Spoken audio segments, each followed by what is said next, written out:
Louder! And it's time for the Gore N More podcast. Gonna have a good time. Gonna have a good time! Yeah, we're gonna have a good time. We're going on now. A ball break, walking hand in hand in the moonlight. We'll be the sweet soul there. I swear we'll never part. We're going on now. A ball break, running in the sand, feeling alright. And what is up, motherfuckers? Welcome to the Gore N More podcast. We are on episode 177. It is February 21st, 2022.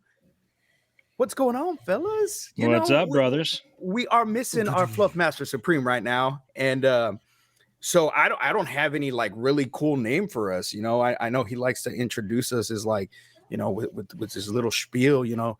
So I didn't think of one. I dropped the ball on that one. So we're just How about the Lords of Salem? Whoa, Hey. the Lords of Salami. Well, I mean, I don't know. That makes us kind of, I don't know. That makes us mountain men. Yeah, meat mountain men. Yes. Yeah. My little meatlings. So, as always, I am Lord Scuba Cabra, but with me also, as always, we have the meat mountain himself, the killing machine, Bobby Amone. Good evening, people. And also that beautiful bastard, the one, the only, the Dark Lord of Knowledge, Chad Daddy Crispin. What's up, bitches? So, as always, like I said, we are here on the Gore N More podcast, and we like to do this little thing called Slice of Life. Bobby, kick us off, baby. Well, last week was another week of work, and basically been cleaning up the house a lot. So this past weekend, I was a working whore. I was cleaning a couple of rooms in the house. I was doing carpet cleaning and shit like that, literally making it better and all that kind of stuff. Everybody, I'm a horror nerd, but I had to rearrange my room a little bit and put some things in some tubs and boxes. Broke my heart a little bit. Mm-hmm. I feel that. Oh, dude, I still don't okay. have any of my NECA figures out since we moved. But it's okay. I made sure they're properly nice and packed away. They're good to go. So I did all of that stuff. And then also got to watch the new Chainsaw a couple of times. So that'll come later on in the discussion. Yes. And then went out to lunch yesterday with my girlfriend and a few of our friends. And that was it. And then today was, another work day. And I got to watch this movie, probably the best witchcraft movie we watched so far, but we'll leave that in Bobby's opinion. I was gonna say my opinion. We'll leave that into our discussion. But that was mine. Chad Daddy, what'd you do, brother? Well, work through the week, nothing special. Then on Friday, like you, watch Texas Chainsaw Massacre, which I had no plans on watching it on Friday. I was going to watch it Saturday. But then my stepsister was posting on Facebook that she and her daughter's friend were watching horror movies. And I said, hey, what about the new Texas Chainsaw? She said, I didn't know there was a new one. So I pointed her in that direction. I said, just don't spoil it. I'm going to watch it tomorrow. We're sitting there. My wife looks over at me and she's like, do you want to watch the new Texas Chainsaw? And I'm like, yes, I do. So it surprised me that she suggested it. And we both really enjoyed it. I don't care what anybody else says. I really liked it. I definitely, and a lot of people are saying, it's a lot like Halloween Kills, Halloween. This was way better than Halloween Kills, in my opinion. I didn't like Halloween Kills. I like this. It was a nice little change of pace for the Texas Chainsaw franchise. And I'm hoping there's more to come. It definitely sets it up for something. Aside from that, went bowling Saturday, hung out, watched a couple of the movies. I finally watched Lilo and Stitch. I've never seen Lilo and Stitch. So this weekend, watched it with my youngest daughter. That was actually the first time my wife had seen it, too. She only watched the Stitch TV series. Ohana means family. That was that very well. That was very good. I used to talk in the Stitch voice to my daughter when she was little. She had a Stitch toy that she fucking absolutely loved. So I worked on it and got it down finally. So it's been a while since I've done that. Excellent. So I watched that. Then yesterday, just did a little cleaning around the house, and watched this film. You've been saying that a lot lately. Yeah. It was a challenge, buddy. But enough about me. Scoobs, how about you, brother? Well, man, I worked all week, like I say, every week, except this time I only worked Friday night at the bar and I had a blast. It was such an awesome night. I had a bunch of friends there and they made me feel like a rock star / stripper because every time I got up to sing a song, they were making it rain money. So I ended up Ooh. walking out with a lot of money. That's on how friends Friday. should make it.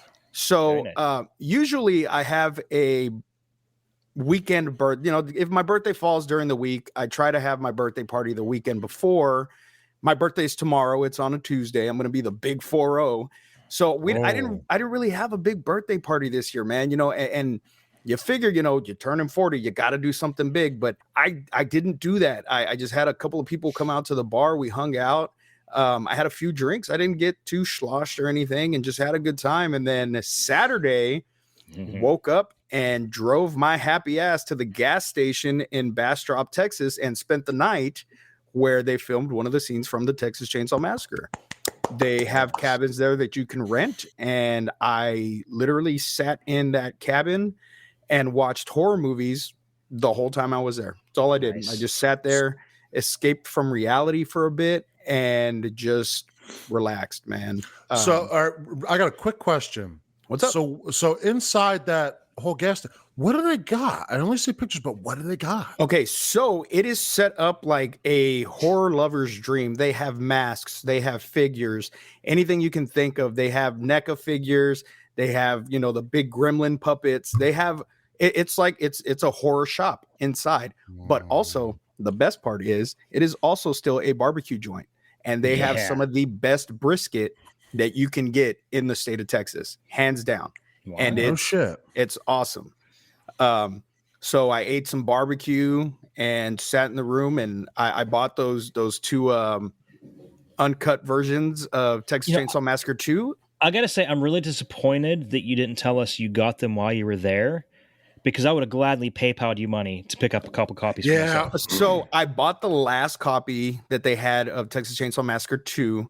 And I want to say the work print for Texas Chainsaw Massacre 3, they may have had maybe 2 more copies, but I think you can order them online. Like if you go to the Texas gas station website, I want to say they have those online that you can order.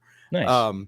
Yeah, and they have it, pretty well set up. And they were getting ready for their they have the Cult Classic convention coming up next weekend, or this weekend actually. So okay.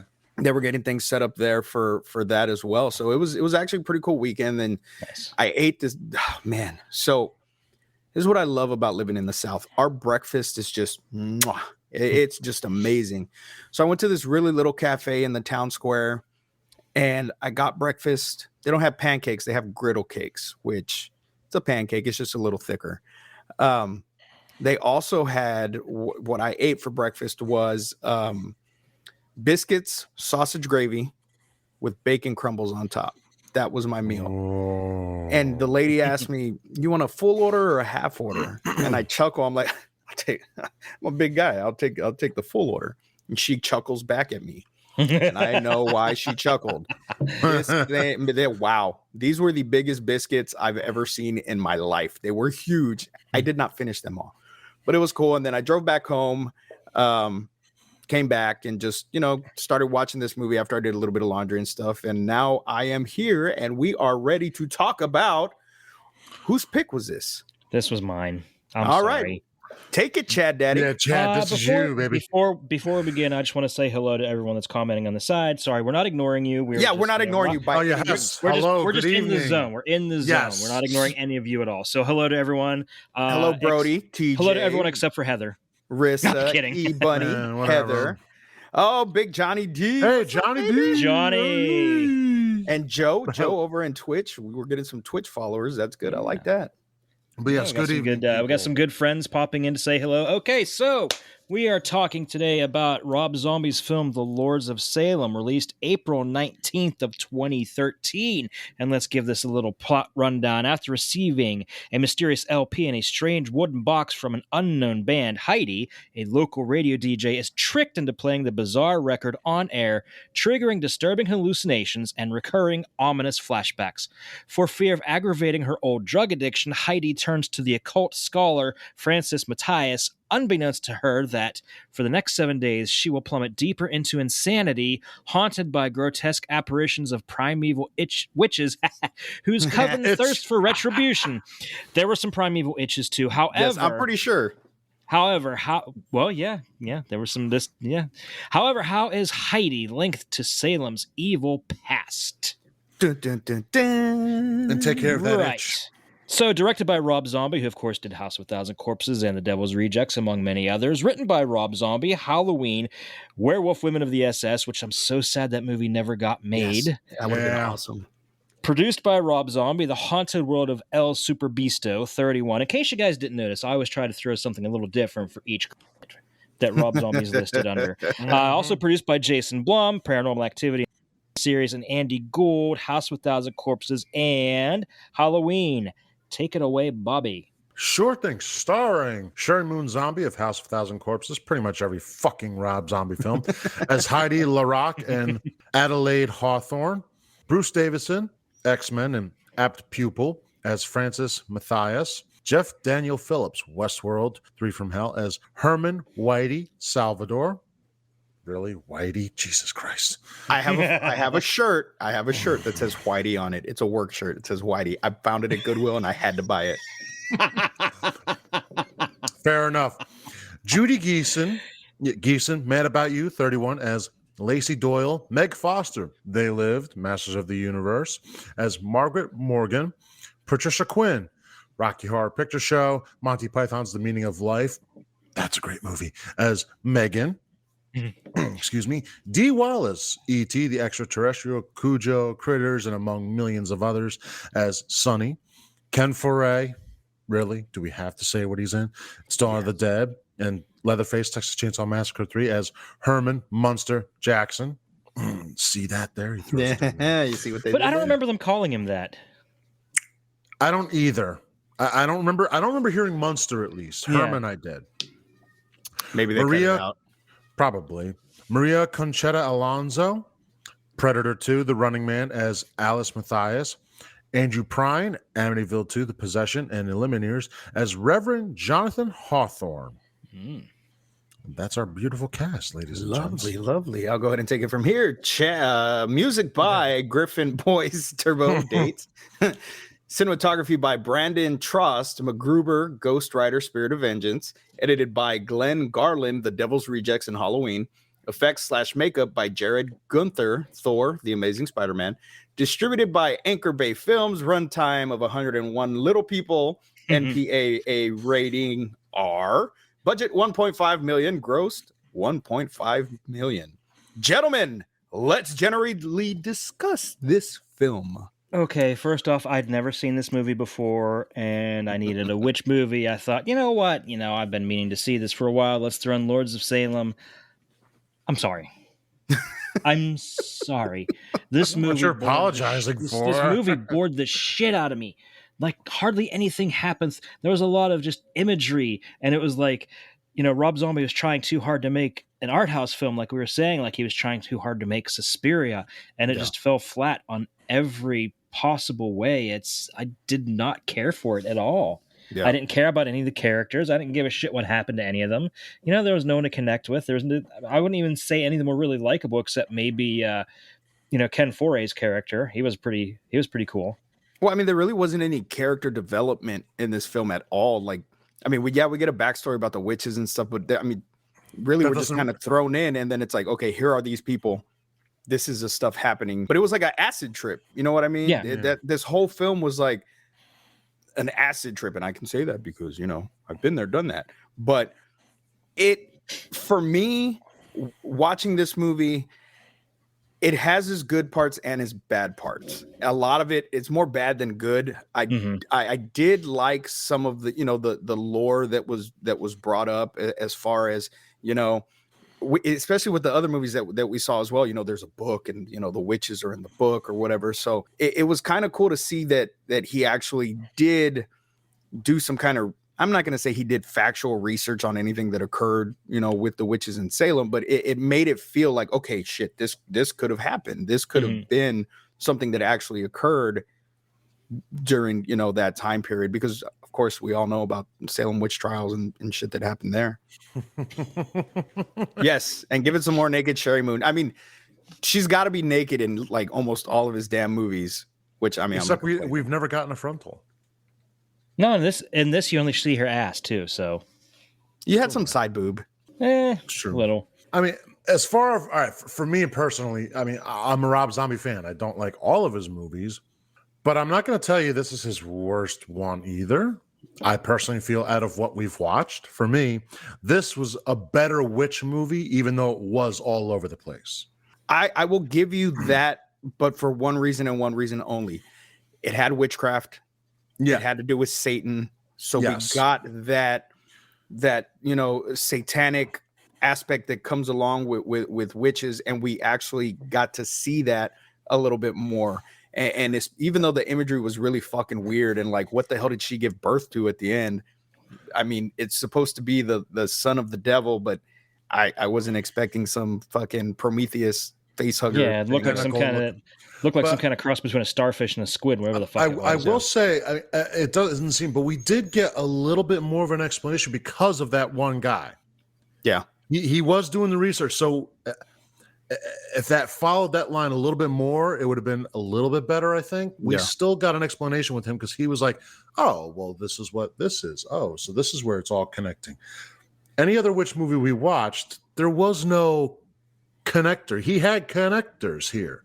Yeah. So you weren't totally in the dark, but you weren't in a gray area. You were in a charcoal with very little light, but you still had something. Yeah, I agree with that. Chatty? I just couldn't get into it. And well, the thing that I think about it is, you know, as far as which movies go, and this one is a prime example of, did they actually research, you know, the Wiccan aspects, or are they just going by superstitions that everybody has these preconceived notions about witches? Because I know a lot of Wiccans. I'm friends with, none of them did shit like this. Yeah. Well, I mean, and it's a film. The whole dance, but some of, they dance around a fire naked under a full moon. Yeah, that. And like we said, way too many old lady titties in this. Yeah, there was way too many. But, as far as like the whole, sacrificing people, shit like that, I don't think that ever really happened. I think that's mostly superstition. But you got to think, there's always good and bad. So while the good Wiccans may not be practicing this because they don't worship Satan, they worship, or it's all about nature. But there are some that do practice sacrifice, and it's. I'm not saying that it's 100% factual, because I mean, I don't know anybody that's an evil witch, but you never know. There's always the good and the bad. Mm-hmm. So there's a good and bad to everything. I did like the fact that they actually brought up the actual number of people that were killed during the Salem witch trials, which was about 25. A lot of people think it's hundreds and hundreds, and it's not. Yeah. No.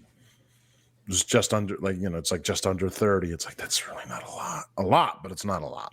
But it's still good that they, it had some really cool imagery. Some, hold on, guys, my internet's crapping out. I think we just lost Chad a little bit. I'll be right back. All right. So hold on. I'm gonna say I didn't hate this film. I didn't hate it. And it's not like you said. It's not my favorite Rob Zombie film. No, and I don't care what anybody says. I like Rob Zombie movies. They appeal to me. They're fucking just gory, brutal fucking films, and that's what I like when I watch a film like this. I just feel this was just missing maybe some gore, man. Like we were saying, before we started streaming, there was only one real kill that we actually got to see, and then we really didn't see it because it all happened off camera, off screen, unless you saw the little bit of blood that was on, the thing that was covering his face. Yeah. And I think this was also the time Rob Zombie was like, I want to change it up a little bit. And there's nothing wrong with that. There's not a damn thing wrong with that. Yeah. But the problem is when literally your first movie is probably one of the goriest movies of the early 2000s that got pushed back 3 years because of that and studio problems. And then you have like a movie like Devil's Rejects, again, 2 right off the bat. It is kind of tough to break away from that. But Rob Zombie is also that guy who goes, I'm going to do it the way I want to do it. Yeah. You don't like it, at least I made what I wanted to make. So in retrospect, he's probably one of the, I say, best modern directors, because he's like, I'm going to do it. You don't have to like it. If you do, great. If not, I made it and it's there.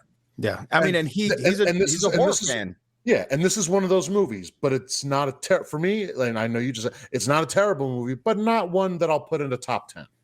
Yeah, and it's not one that after the first time I watched it, I thought I would ever watch it again. So this was my second time ever watching this movie, because the first time I did watch it, I was like, wow, I should have been high for this. I should have been on something, and maybe it would have made a little bit more sense to me, and I would have got the visuals, and I would have been creeped out a little bit more than what I actually was.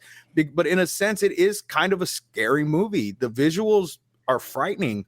It's a mind fuck of a movie per se, and I like that aspect of it. Could it have been a little bit better? Oh yeah, definitely. I just think the characters just weren't developed very well, and should have been, we could have got a little bit more. Like, we really didn't get a backstory to Sherry Moon's character really at all. She gets the record, and then it's just all fucking snowball down a hill from there. Like you kind of find out about her somewhat as the movie goes on, but there's nothing that really gets deep. Yeah, no, not really. All we know is that she was a drug user. That's it. Right, and I mean, not to say that doesn't mean anything, but where's the core? A little more. A little more would have been nice. Where's the core to it? Because then, I don't know about you guys. Did anybody figure out before, towards the end, that she was related to the guy they were talking about?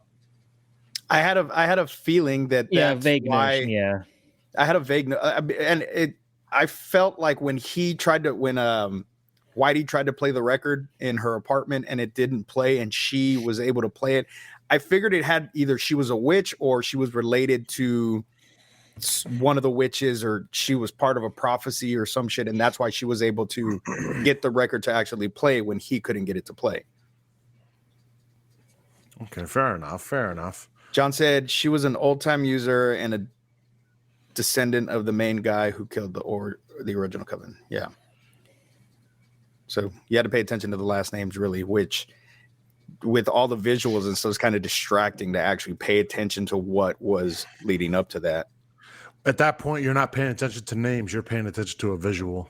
Exactly. Right. But I mean, it was beautifully shot, I think, and this is one movie where I actually paid attention to the scenes being filmed. But I guess that's mainly because it really didn't have a plot per se. So, I mean, you were just getting thrown all these visuals in front of your face. Like, oh, that's kind of cool. That's a cool shot. That's a cool scene. Oh, look at the lighting here. This is kind of like in that other movie we watched. Yeah, basically. And Brody just said here, for those who will be listening later, from a filmmaker's point of view, even if the story is weak, at least he made up for it visually. However, I like the story, just wish we go to that period piece. Yeah. I would have liked to have seen more about the original Coven. Yeah, that would have been nice to see. Even if half the film was the original Coven and then we transitioned to now, and that way we actually learned exactly what the plan was from the get-go. Now, I was confused. Like I said, I didn't really pay attention, but was this supposed to take place in like the 70s or was it now? I don't know. They all were, well, no, they all weren't wearing 70s. Well, that's a good question, because I would say it takes place now, because they were watching black and white movies, but they were on like modern flat screen TVs. Okay. Yeah. I knew that they were watching a black and white movie, but I didn't even really pay attention to the TV. Yeah. But I just noticed that she was in like 70s type clothing, and like a lot of the clothing was like the 70s era. And Ken Foray has a really bad toupee on, so Yeah. Shout out to the Smiling Octopus. Hello from Twitch. Hello. Nice to see you here. Yes, welcome. So, I mean, what else can we say about this movie? I mean, I don't think there's real. I mean, I don't really. That's all well and good, boys, but Katie's cutting in. Snip fucking snip. Well, if it isn't your DKB here back for another episode of Gore N More, this week I'm here to talk to you about Mr. Rob Zombie's Lords of Salem. Now, I'm going to start off with the first 5 minutes of this film. Fucking awesome. I loved it. I honestly thought when I heard this was going to be released that this is what we're going to be getting. A full-length feature film of a period piece of witch trials, and I was totally down for that from the word go. They really did cock tease me with that because we get that, then the title card, and then it jumps to present day. But I'm still not even mad because I love the way Rob Zombie directs. I feel with this film, he's definitely got his creative juices flowing in different directions compared to his previous films. He's definitely taken a leaf out of Kubrick's book with his cinematography style of shooting each scene, and as each scene plays out, you know, you got your focused dolly pulls, all that sort of shit, the pans from your wides. You know, he really's gone psychological horror with this aspect, and I think it's a perfect fitting and tone for this type of film. Now, what Rob Zombie does so fucking well is create these really iconic horror characters in his previous films. I'm pretty sure you could be able to pluck one out of each of his horror films, except for this one. There's no one really in this film that stands out like that. I mean, you could potentially say his wife, who's Heidi, but she just hasn't really got anything like a punch or a iconic moment with her that just sort of sticks out like dog's balls, pretty much. But nonetheless, all the characters from his previous films are pretty much in this. They have a role to play, and they played extremely well. I love watching all these characters out of his films come in, trying to create something different with each character. You know, it feels like they get given free range by Mr. Zombie himself, and then just make it their own. Yeah, I mean, it's a weird, wacky story, but I'm all for weird and wacky. I love that shit. And I think he does this extremely well. And I think I really like, I was going to say production design, but it's just really like establishing shots of interior of old buildings and that. Overall, I'm entertained by this film. It's a film that I can go back and watch every single time and find something different and new throughout each scene. I mean, it's a beautiful looking film from a really art house perspective in that sense. Like, it's that little bit of a throwback to 70s to 90s. Yeah, it's different. It's a different film compared to his other stuff, and I like it, and I can appreciate that for what it is. Yeah. Anyway, this is DKB giving it a Gore N More score of a 3.9. This is DKB signing out. Look forward to hearing you guys talk about this film. Cheers.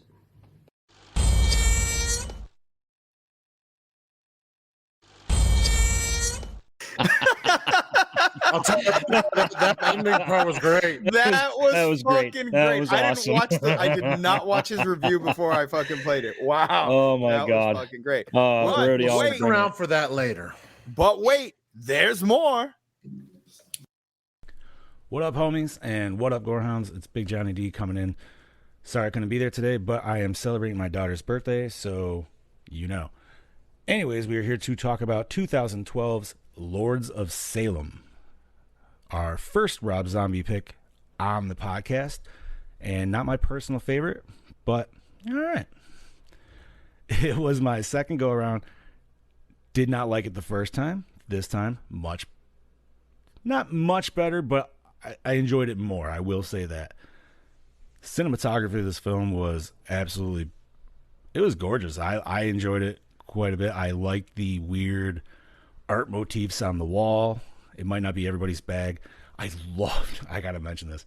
Dude, I want her nightstands. Those glow in the dark, those light up nightstands. Those shits are fucking awesome. Let's see. Other than that, I mean, didn't get a lot of kills. It was kind of a slower burn. I feel like it was intended to, like, Rob Zombie definitely stepped outside of the, dare I say, his comfort zone of what we all know and essentially expect from. And he threw this at us, and a lot of people didn't like it, which kind of sucked because everybody's kind of giving him all this shit for not stepping out of the box. So when he finally fucking did, they were still just like, nope, stick with your shit. It's like, I don't know. I actually thought he did a pretty decent job, and I mean, I can't really say much more than that. I will say his wife, I feel like for her role, she did excellent. I think one of her better roles out of all of them. I think she got to actually show a little bit more range in this than what she usually gets to. So, that being said, I love the returning cast members in every zombie film. They are always just great shit to see. And I don't know. I mean, crazy imagery. Rob Zombie's always about the random ass, like, super crazy imagery. Can I just say, was that Satan? Was Satan Bigfoot? Steve, get back to me on that.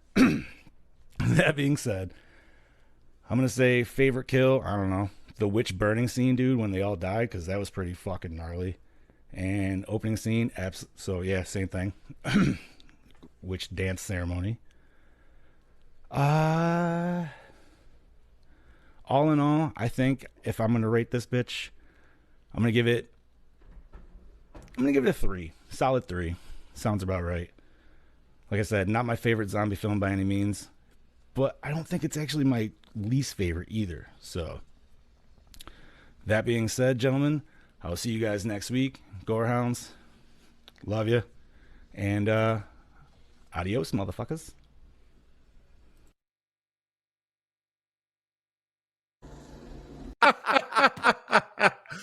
Okay. Oh, Wait a minute. shit. Okay. The best part. Him jerking the Neutrano on. That was fucking great. For you audio only listeners, y'all missed out on some great shit right there. What the fuck is going on? Well, we don't have a visual of Chad Daddy, and Oh, so that was Chad. somebody I else. thought it Is this Boss Man? Is Boss Man down here too? No, it's actually Big Johnny D. Oh, you son of a bitch! You motherfucker. I was just hopping really quick God? because I still got people at the fucking house, but hope I you was homies like- enjoyed that shit. I was like, is that Boss Man? Who is What the fuck that? is going on? No, that was definitely me, but I'm gonna hop out. But gentlemen, I hope you enjoyed the evening. I hope you enjoyed that little skit because Yes, that was special. great. Jerking Like off the that neutrino wand. That was Like that was Neutrano awesome. on there. All right, homies, I'll catch you later. Later, brother. Later. We are having technical issues with Chat Daddy right now. So while we try to figure that out, we have one more video from our Redhead of the Dead. Here Play we it. go. Hello, this is Heather, your Redhead of the Dead, here to give my 2 cents on the Lords of Salem. Basically, I hated it. Don't really have a hell of a lot to say. My favorite thing about this movie is that gorgeous dog. And the one scene in the church, the blowjob scene, actually made me feel something. Like I felt disturbed watching that scene. And otherwise, basically the entire rest of the movie, I was just bored out of my mind. It took me 3 sittings to get through this movie. So I'm going to give it a 1.6. And since I have a few seconds, I'd like to say something about Texas Chainsaw. Lots of really good gore. My favorite kill was the local mechanic contractor guy, where Leatherface just keeps smashing his head just till it's like nothing. And I loved how he was like trying to give the girl his keys. It was like a really nice moment. There was actually a lot of moments where people that started to seem like they might be jerks actually redeemed themselves, especially Eyebrows, which I know a lot of people have been saying like they hate her. In the beginning I did, but she actually ends up, kind of redeeming herself later in the movie. So, somebody made a comment about the chainsaw. The one thing in defense of the fact that this chainsaw has been hidden in the mattress forever and how would it still work? Only thing I would say is it's a 2-cycle, and back then, fuel didn't have ethanol in it. So I'm giving that as like a benefit of the doubt that maybe you could say that maybe it would still work. And the scene where Leatherface has his mom's face on and he starts putting the makeup on and he's holding her dress and smelling her dress. That scene I really liked that scene. That really got to me. I don't have enough time to talk about all the plot holes and all the freaking mistakes, so I'm just going to leave it at that. I know you guys are going to get into it. So, but yeah, this is your redhead of the dead saying I'll eat your brains later. And I'm really looking forward to listening to all your guys' opinions. All right, bye. All right. So when we review Texas Chainsaw at a future point in time, we're just going to take that video and cut it and play it. Real quick, because I can't save this part for later about the chainsaw. I worked on a farm for 10 years. I have seen shit rotting in the ground work the next day. Yeah. That saw can work 10 minutes later. It's did she give a score for Lords of Salem? I can. I think she said 1.6 or not even 1.7. Was it 1.7? I think she said 1.7. Heather, what was your score? I know you're in there. Yeah, sorry. I don't know what the hell's going on with my internet right now. I keep switching browsers. It's fucking pissing me off. We'll get into Chainsaw after this. It's when they're in the church. Smiling Octopus says she must watch the blowjob scene.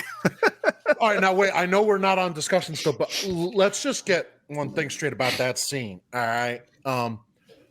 Was I the only one that really heard it? That it started to sound like macaroni and cheese sounds. It did sound like macaroni in a pot.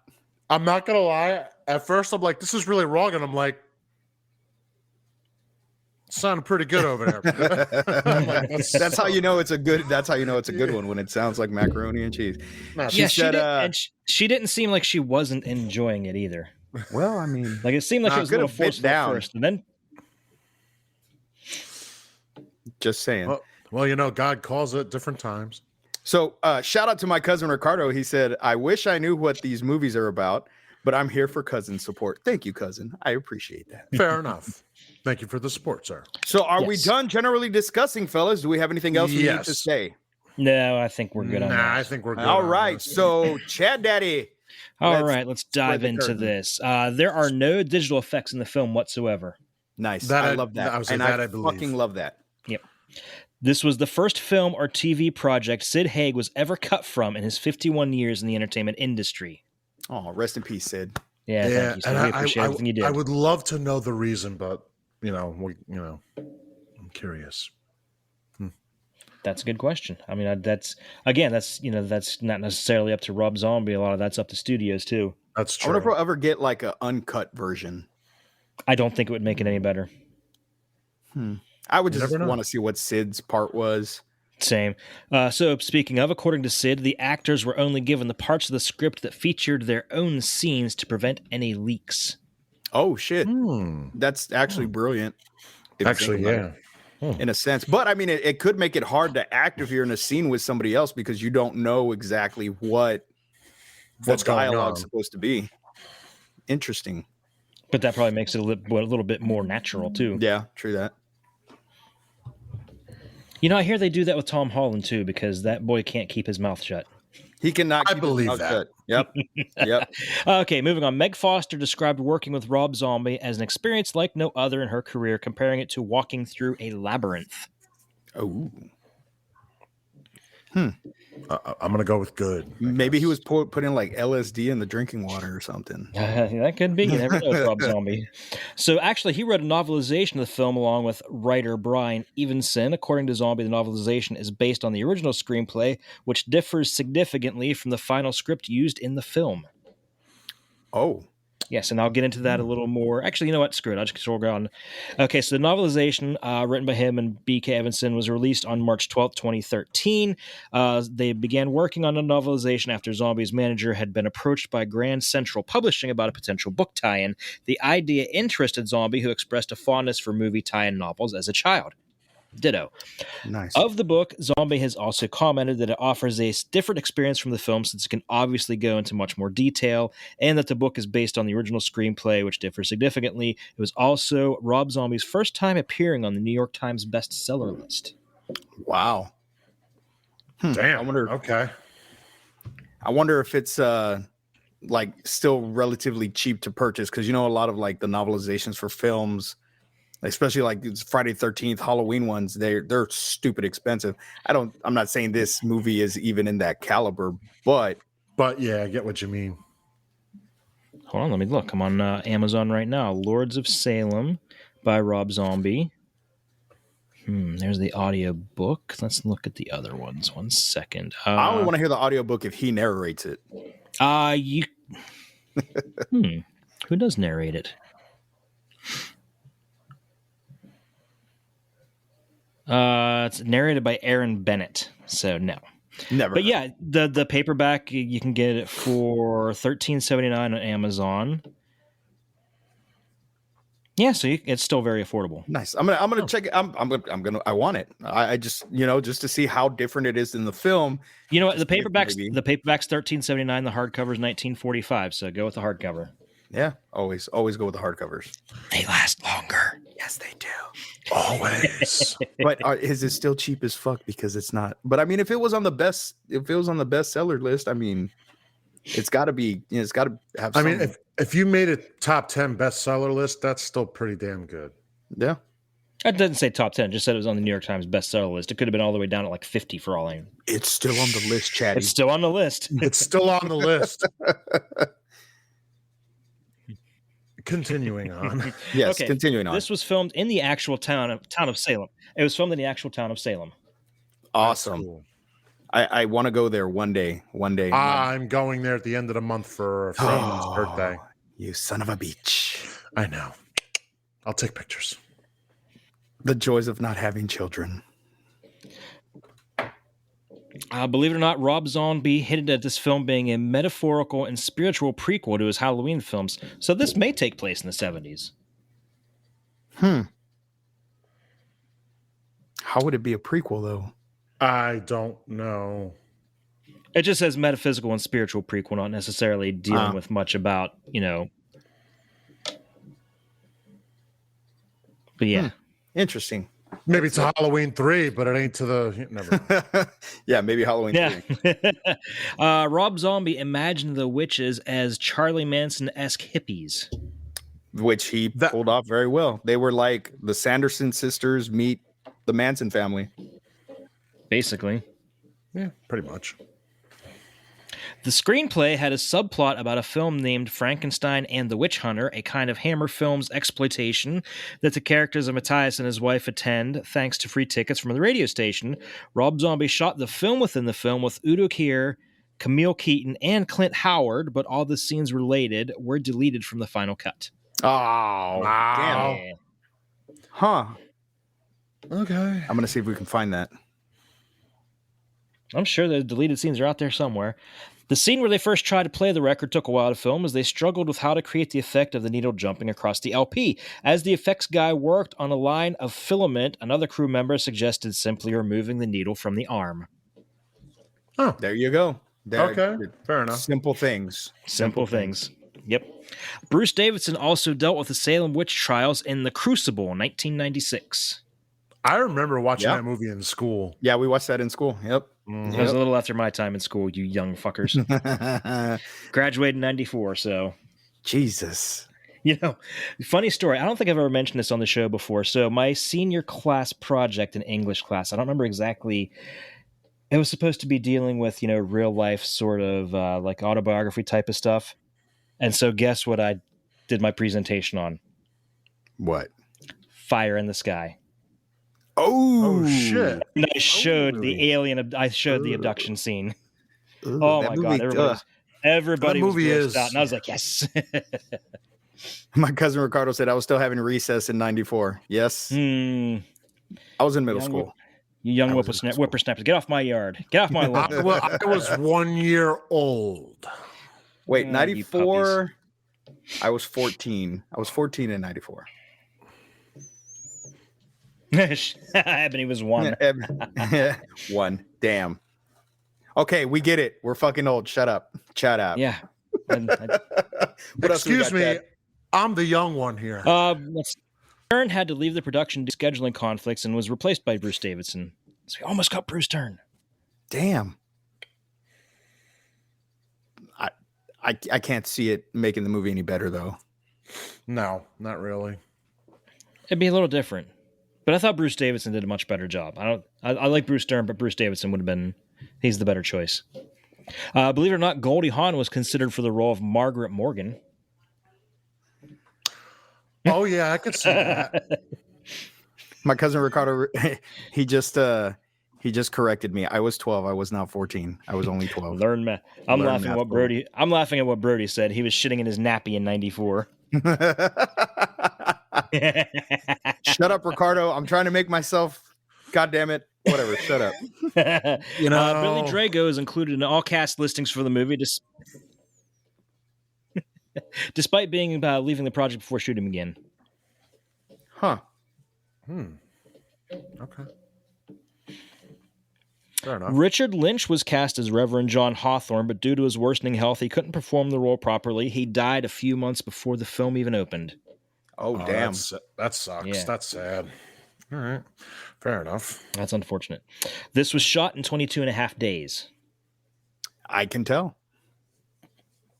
For 22 and a half days, it's got some pretty damn good shots. Let's see. And finally, Joey Gentile, I don't know who that is, originally auditioned for the role of Jarrett Parkins, only then to be asked to read for a completely different role that ended up being cut out of the theatrical release anyway. Lame.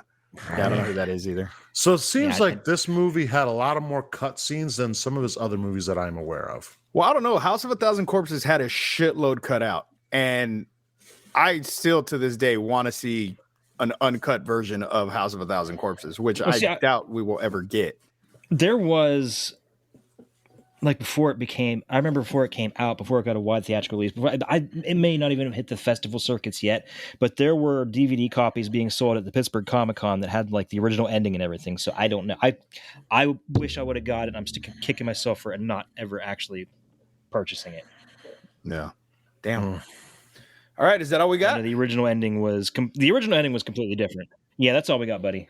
All right, so let's move on to our questions on this film.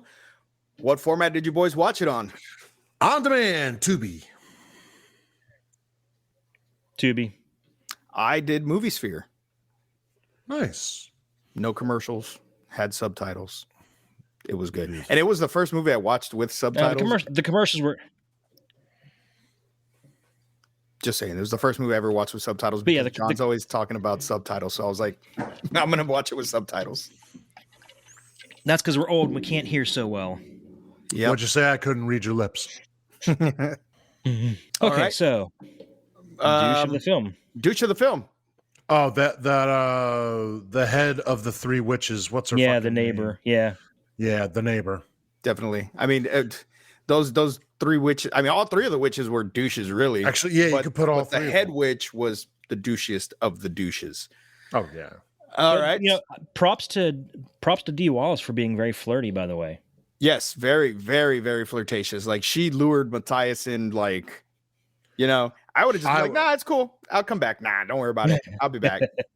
I would flirt with Dee Wallace. Come on. It's Dee fucking Wallace. I mean, how could you not? Yeah, exactly.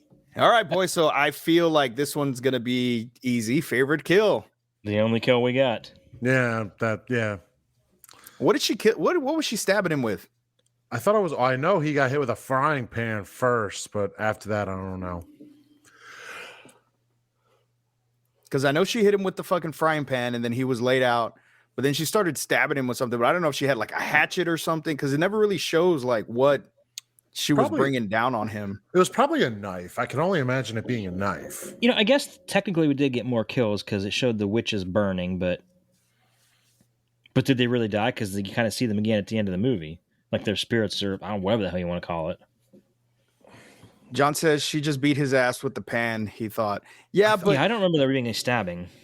Well, I mean, she was hitting him in the chest. I mean, she never really hit him in the head. With that getting hit in the chest, fucking, I don't know. Who fucking knows? I don't know. Who knows? So, moving on. Best scene. When it ended. No, for me, the complete third act. After she goes into the room, everything after that. You know, the scene that stuck out to me the most, and I don't want to say, for me, it was a really cool scene. So I guess I'll pick it as my best scene, was when she's sitting on the toilet and that mural just starts vomiting blood. Oh yeah, down that the is pretty wall. cool. Yes. Like that was just like a creepy scene for me. And I mean, granted that the portrait itself was kind of creepy looking to begin with, the fact that the blood's just pouring out and she didn't even pay attention to it. So that's going to be my pick for best scene. Heather's pick is the church blowjob. I was looking at her comment. I'm like, favorite. We're all saying favorite scene. All he says blowjob. I'm like, Blowjob. you know, I will agree. That's a good follow up. I got to tell you, I think Yeah, I it's want a to be good- I think I want to be the father in there. It's a I guess great the opening scene was pretty cool too. The whole So, witch okay, trial. well, with that, did the opening scene hook you in? Yeah, Actually, yes, it did. yeah, but it all kind of went downhill from there. Like Brody, it would have been nice if they did a period piece instead. Yeah. All right. So, most attractive character, fellas. Sherry Moon. Ken Foray. So there was one witch when they're all like after she enters that place and they're all naked and they're walking towards her. There was one witch that had like just the perfect. The one on the far left. Yes, that's my pick. And I think I know which one that is. I think when it showed them all being like hypnotized by the music or whatever, I think that was the one that was getting ready to get in the shower. The one that was in the bathroom. Okay, well that's my pick. Janie, John isn't here right now. He is celebrating his daughter's birthday. Sorry, since we're just not good enough for you. Sorry, we're not good enough for you, Janie. You know something, Janie? Get out of here now. Now you gotta be like Jeez, that. Fine. God, sorry, you only get three of fine. us. Jeez, dang, rude. Right? So, Yeah, did the so score rude. set the mood? Actually, the score know- wasn't bad. It really wasn't bad. But the problem is, I did enjoy I only remember the main like little piano theme that they played. You know, that was the Lords. Yeah. I mean, it was good. I mean, it every scene had some kind of creepy music playing, you know, and I think it did set the mood pretty good. You know, I would have liked more backstory about that music, by the way. Yeah. Yeah, I mean, because we hear it like when they're dancing around and stuff, but I just attributed it to it being like the call. You know what I mean? To bring. Yeah, but where did they find this? Did they create it themselves? You know, is it like some kind of ancient thing? True that. Yeah. Yeah. Well, in a perfect world, we'd have a perfect movie every time we watch them. Oh, by the way, going back to most attractive character, I do have a runner up to that. By the way, go on. Barbara Crampton, her little cameo. Okay. She was one of the girls that was entranced. Okay, I will give you that. Okay, all right, fair enough. All right, so best song, The Witches. Oh, what song? No, there was a song that played on the radio at the beginning when Sherry Moon woke up. Oh, oh my! What it was. But I was paying attention to her naked butt. I wasn't paying attention. Yeah, I was looking at that too. I was distracted by booty. Understandable. Aren't we all? I mean, yes, we are. Well, then you know something. It's a universal thing.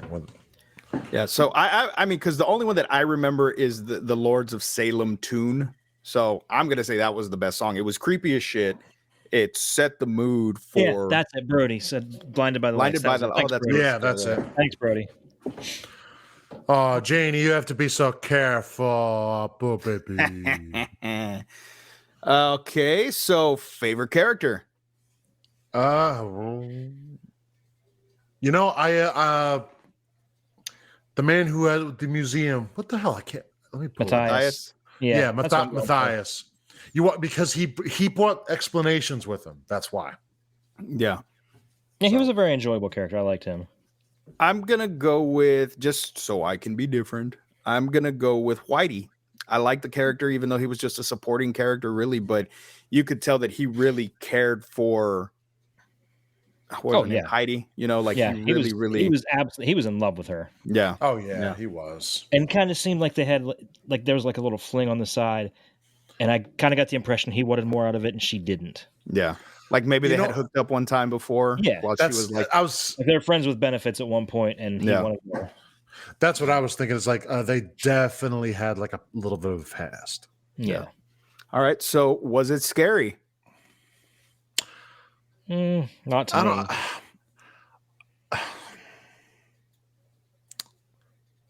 I can't say no, but I can't say yes. I would say Like- if like, you were it's, high or on something else, it could be scary. It could give you a bad trip in that sense. But Okay, yeah. watching it sober, it's not really scary. I mean, some of the visuals are creepy, but I don't think it's a scary movie. Like, it's not something that would frighten me to where I couldn't go to the bathroom because I was scared to walk in the dark. Yes. Yeah. Okay. Not scary.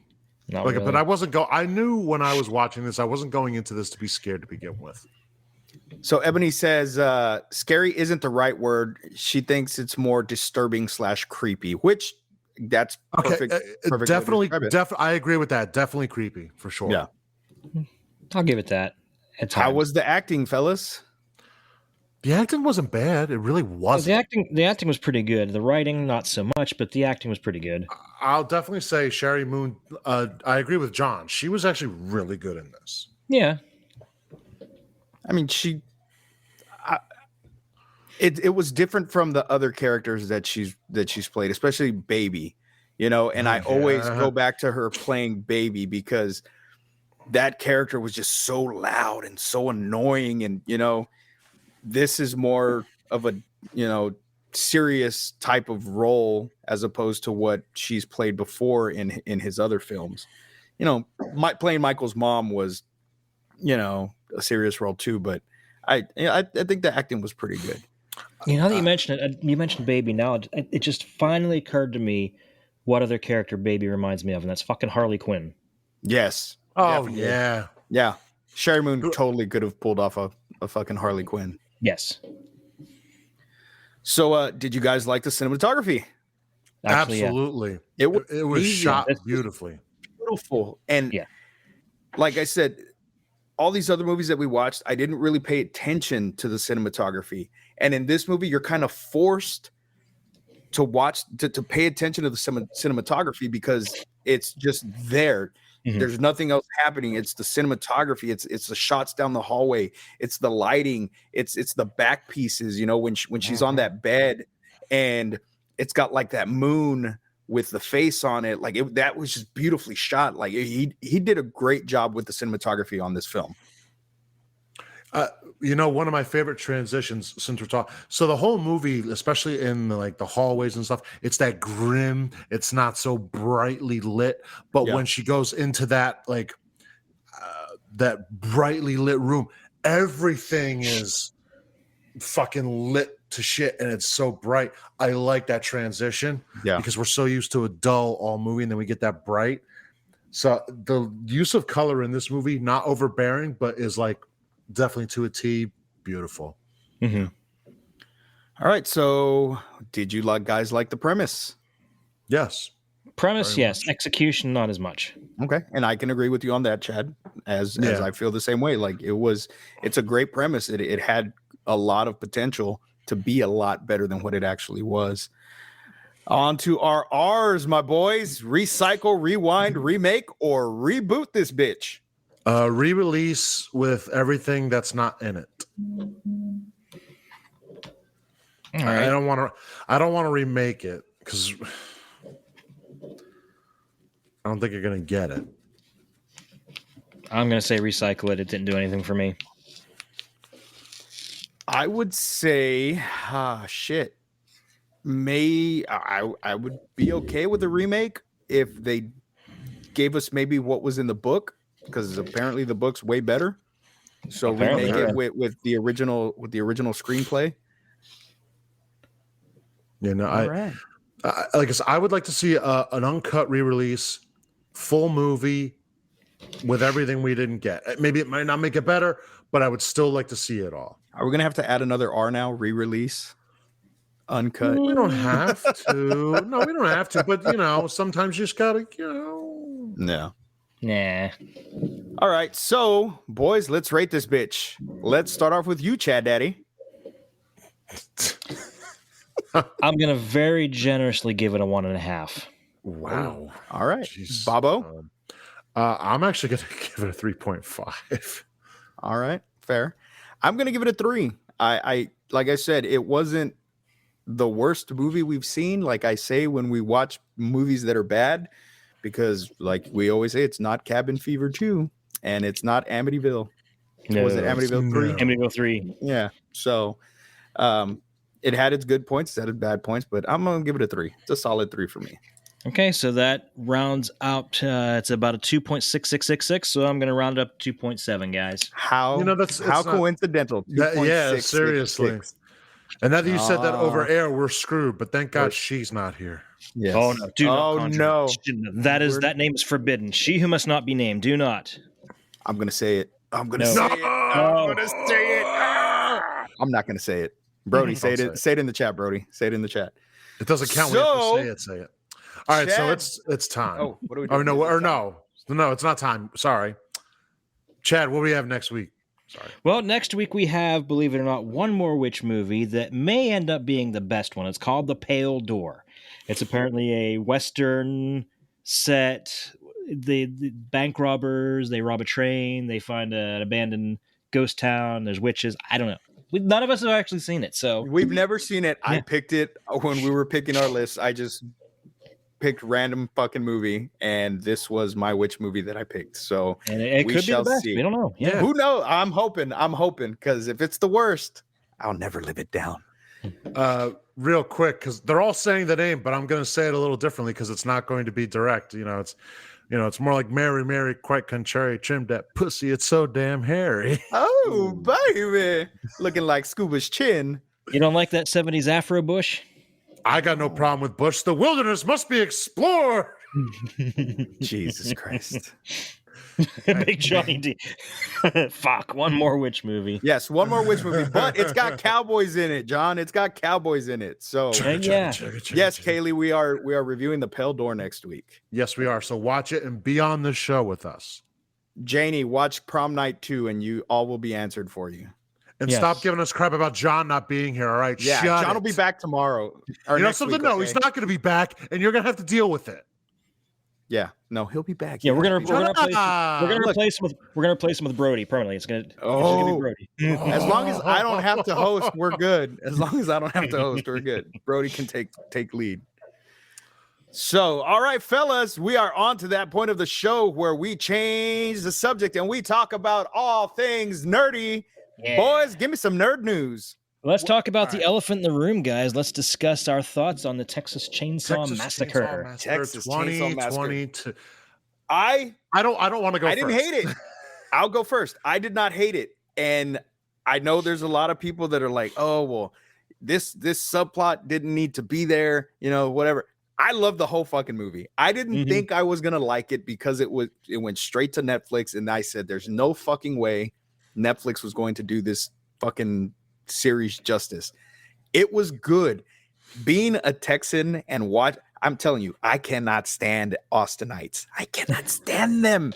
They are damn hippies. I loved watching them get just fuck you cancel culture. Oh my it was god, great. they all got fucked up, and it was fantastic. The gore was over the top. It was great. We had some great kills. You didn't like pretty much the entire main cast because you weren't supposed to. They were supposed to be these obnoxious caricatures of today's society and the way they act. And and who was it? Was it Tyler or was that you, Scoobs, that said that it was very anti-liberal? Yeah. Oh, it had to have been Tyler that said that. Yeah, it came out. It's definitely very anti-liberal. It tells you, liberal's bad because all they want to do is cancel culture, and they're trying to start their own little community. And and I'm so happy it turned. I wasn't disappointed. My wife even liked it. My wife doesn't like scary movies. Yeah. I wish there would have been a little bit more explanation as to how he got to the town, who the lady was that was watching him, why she was able to keep him calm when nobody else could. Who else knew he was there in the town? Did the mechanic know? You know what I mean? There's just a few more things. The whole town could have originally been in on it for all we know. They could have been intentionally harboring him, and that's probably something we'll never know. Yeah. So I had a few theories on what you just said. All right, Scoobs. So the lady who watched him was the owner of that orphanage. She ran it for years, and I think the reason why she was able to keep him docile Well, look at where he grew up. He was basically beat to shit to do this stuff. She didn't do that. She kind of she knew he did something wrong. Yeah. But she knew he wasn't all there to go someplace bad. So for someone like that, it's let's keep him here, keep him good. And that's the way I look at that. It's like he was there because she's like, I'm going to keep him good. Yeah.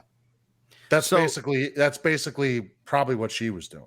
So Danny in the chat just said there wasn't enough discussion about them being live streamers. Well, I kind of beg to differ on that point because who isn't a live streamer nowadays? Everybody has a cell phone.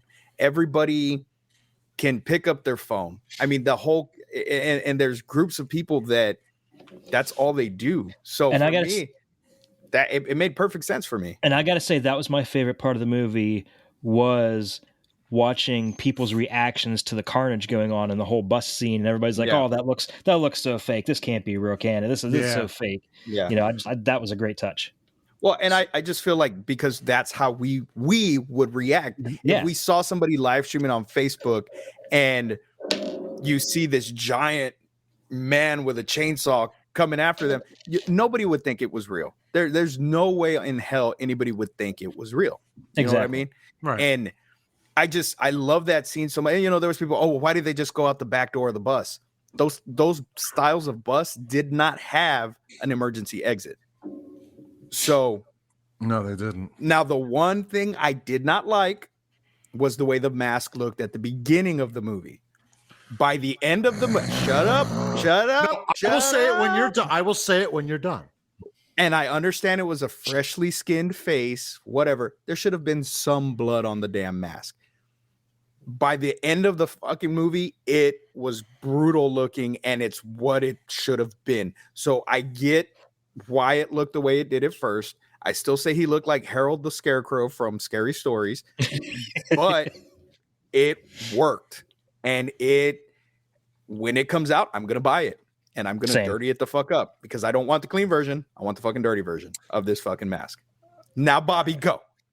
Well, I'm going to rant just a little bit here because you're not the first person I've heard saying that even when he gets the mask, it's too clean. Let's just backtrack about 40 years.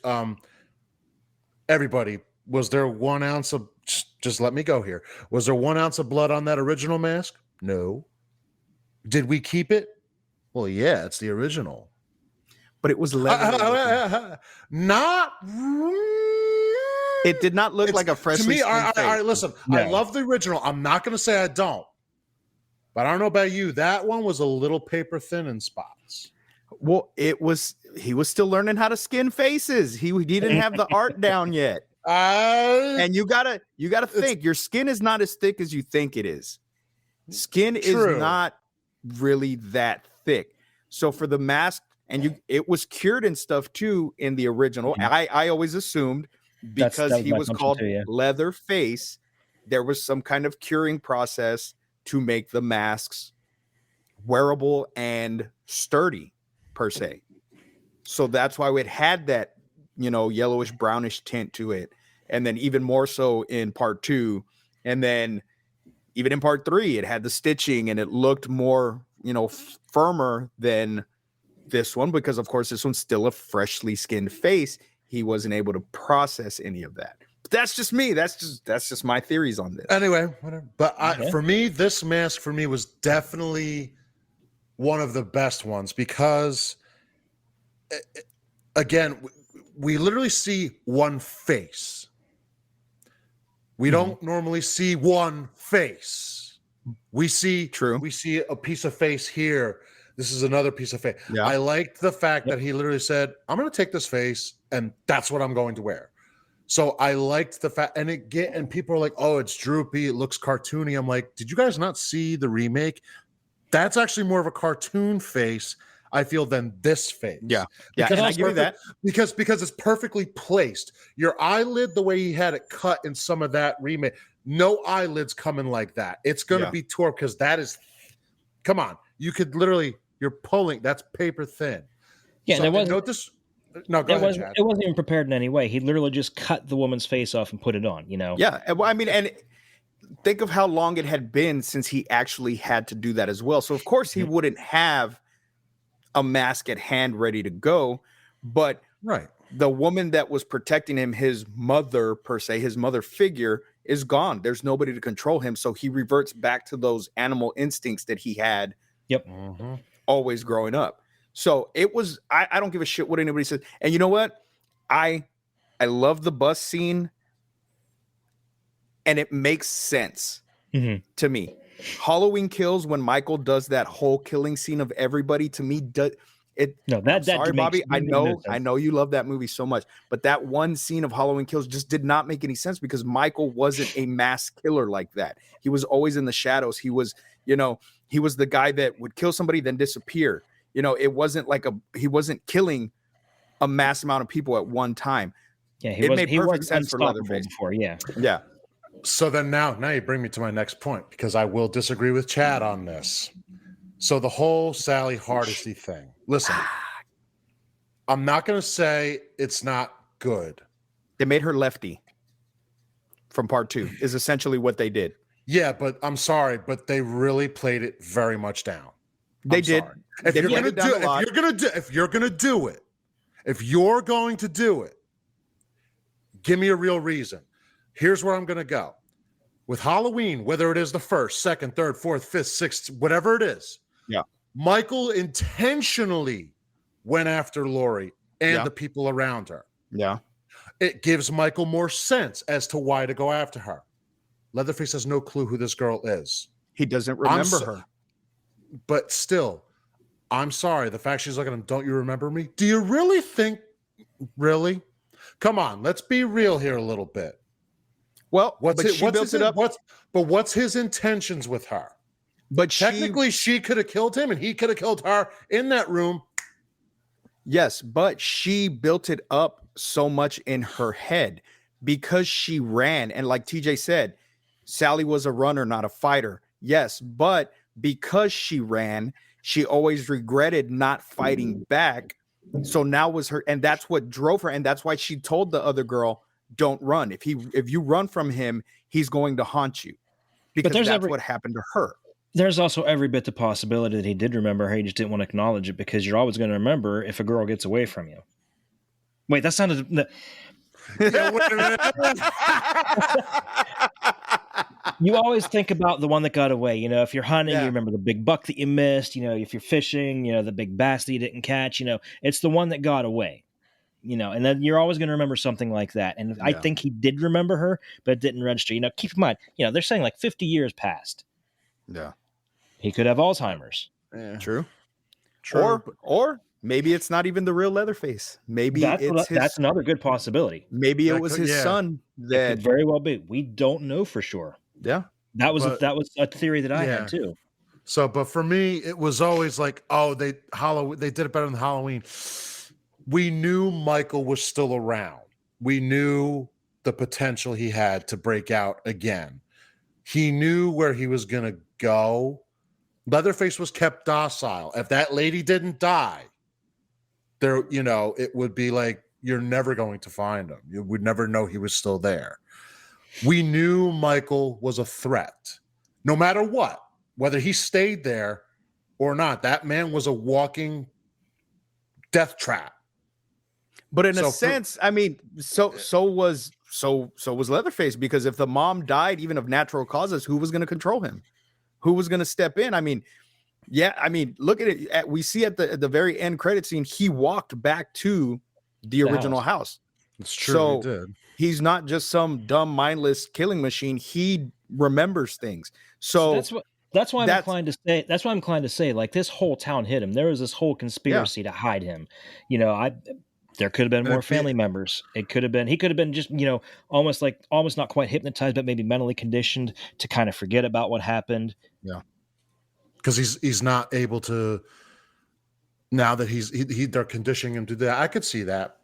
But that's my only gripe with the movie is if you're going to bring back someone like that, give me a little more. Other than that, I did love the movie. There's nothing else I don't love, but Sally to me was a little bit of a downer. Just how it wasn't necessary. It wasn't necessary at all to bring her. Right. But like I said, I feel like they tried to make her like her uncle in part 2. You know, because Pretty wasn't much, she like yeah. a retired like Texas Ranger or some shit like that? Mhm. So I mean, and that was Lefty. Lefty was a retired Texas Ranger who had been looking for Leatherface in the family for, was it like 14 years at that point? And so basically what they did was, I mean, and they could still, that could still, you know, be canon because it never says that. Hell, maybe she followed in her uncle's footsteps. And technically, the director even said in an interview, I read this, he said, you know, I wouldn't doubt that 2 and 3 actually still happened. And he just kept going back to this lady and giving him chances.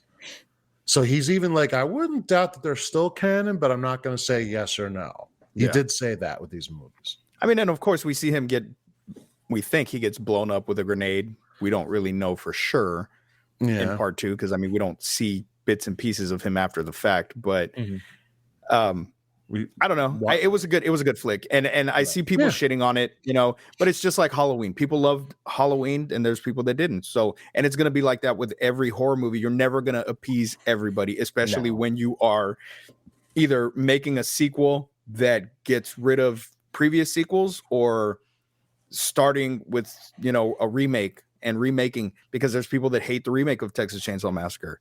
I like the remake. I thought it was cool. I thought it was. I liked it. Yeah. No, Jessica Biel on the tank top. Come on, give it to me every day. I mean, but I think it was good, especially for coming out on Netflix. I was very surprised, and I'm really bummed that I don't think we will ever get a physical copy of this movie. I'm hoping we will.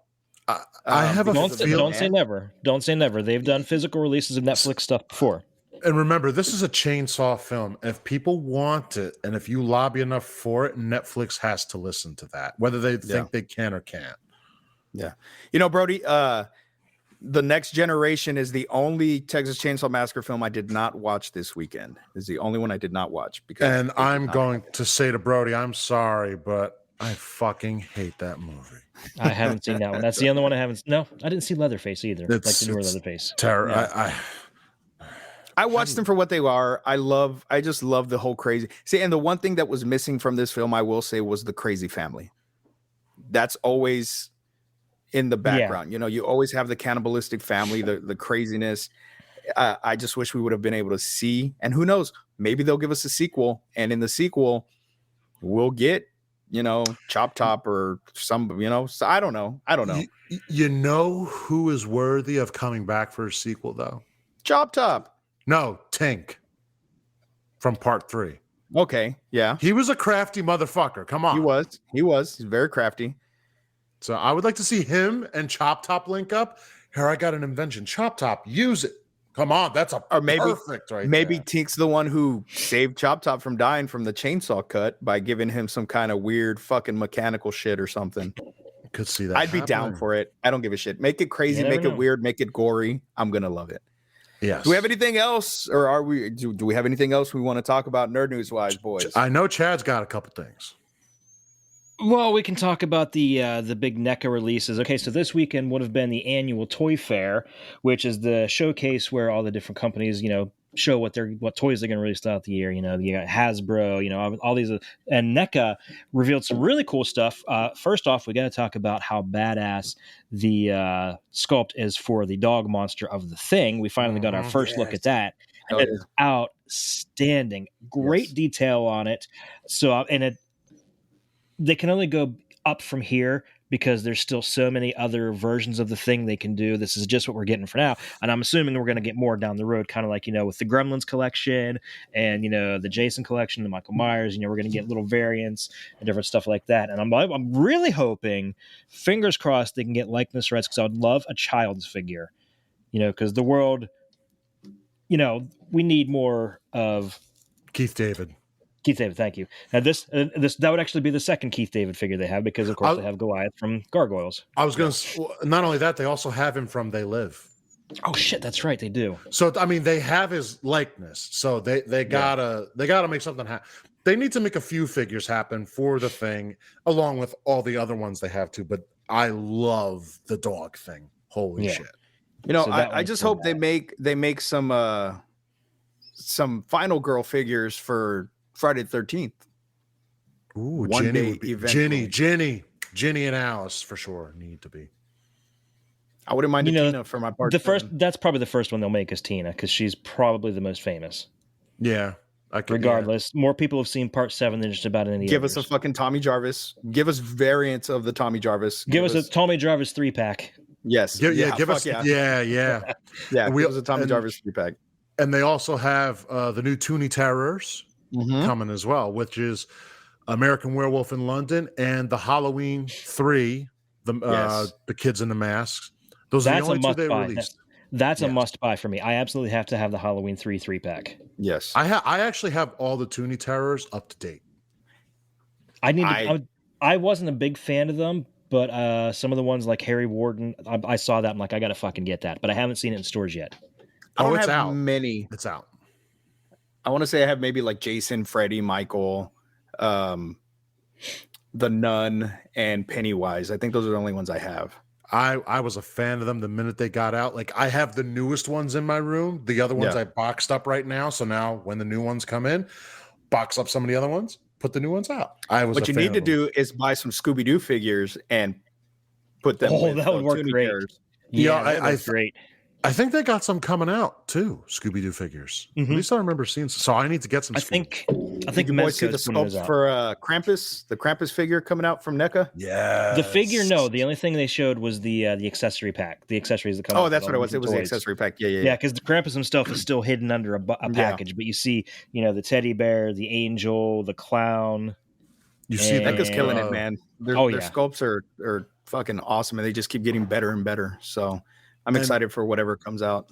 NECA, if you ever listen to this, I have to lobby for it because I'm obviously a Michael fan. We need an Ultimate Part 4. We need an Ultimate Jason Part 8. Don't stop. And don't sit here and give me the lawsuit shit. I think we'll get them. We'll get them.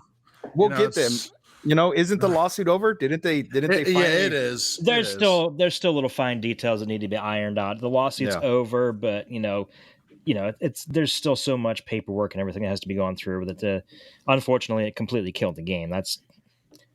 But we have the Texas Chainsaw Massacre game to look forward to. Yes, and I really like how they're doing the 3 versus 4. We need to do a Gore N More playthrough of the game when it comes out. Kane was doing Kane Hodder, who did the motion capture, was doing in costume photo ops as Leatherface from the game this past weekend at Mad Monster Party. Oh shit! Nice. Anything else, boys?